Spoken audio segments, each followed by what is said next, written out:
வளிமண்டல கீழடுக்கு சுழற்சி காரணமாக ராமேஸ்வரம் அதாவது வடக்கு கடற்பகுதி பகுதியில் நேற்று நள்ளிரவு முதலே பலத்த சூறை காற்று வேகமாகவும் அதே போல கடல் சீற்றமாகவும் காணப்பட்டு வருகிறது.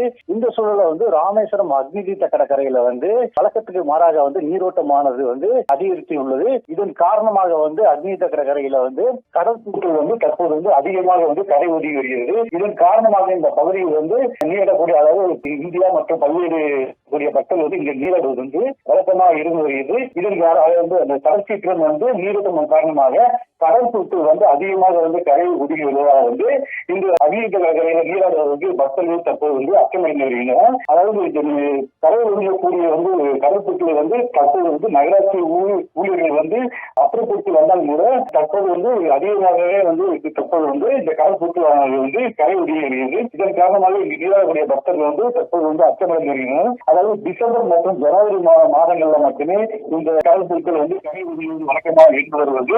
இருந்தாலும் கூட தற்போது இந்த நவம்பர் அதாவது முன்கூட்டிய நவம்பர் மாதத்திலே தற்போது இந்த கடல் நீரோட்டம் காரணமாக தற்போது இந்த கடற்புற்கள் கரை ஒதுங்கி இருப்பது அங்குள்ள பொதுமக்களிடையே ஒரு அச்சத்தை ஏற்படுத்தியது.